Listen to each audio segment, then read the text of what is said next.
Calon Wakil Presiden nomor urut 3 Mahfud MD turut mengutip pernyataan pakar hukum tata negara Yusril Mahendra dalam sidang perdana sengketa hasil Pilpres 2024 di Gedung MK Jakarta pada Rabu 27 Maret 2024. Ekspresi Yusril saat namanya dicatut Mahfud MD pun disorot.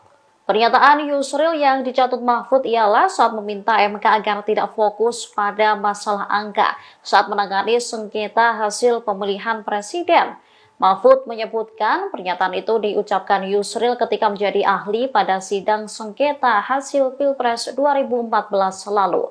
Sementara Yusril saat ini menjadi ketua tim pembela Prabowo Gibran dalam sengketa hasil Pilpres 2024. Mahfud kembali mengutip pernyataan Yusril yang menyebut pandangan tersebut bukanlah pandangan lama, akan tetapi pandangan baru yang terus berkembang hingga dewasa ini. Mengetahui namanya ikut dicatut, Yusril pun terlihat mengangguk-anggukkan kepala.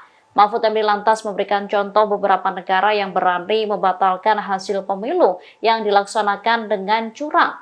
Negara-negara itu diantaranya Australia, Ukraina, Bolivia, Kenya, Malawi, dan Thailand. Harian Media Indonesia 7 Juli 2009 menulis editorialnya dengan judul Hormat untuk Mahkamah Konstitusi yang alinea pertamanya dimulai dengan kalimat untung ada Mahkamah Konstitusi. Majelis Hakim yang mulia, salah satu kunci pernah banjirnya apresiasi terhadap MK adalah keberanian MK dalam membuat landmark decisions.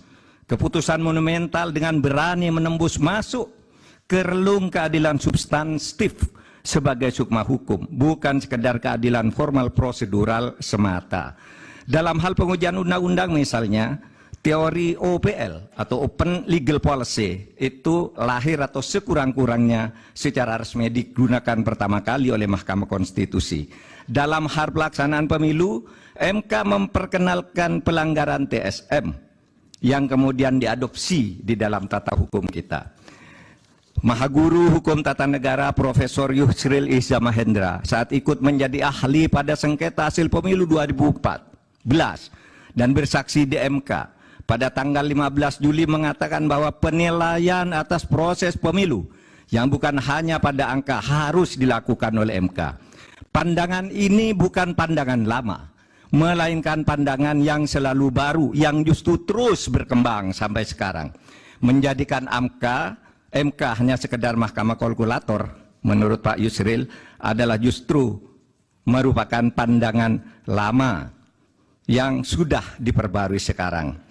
Di berbagai negara judicial activism banyak dilakukan oleh Mahkamah Konstitusi maupun Mahkamah Agung.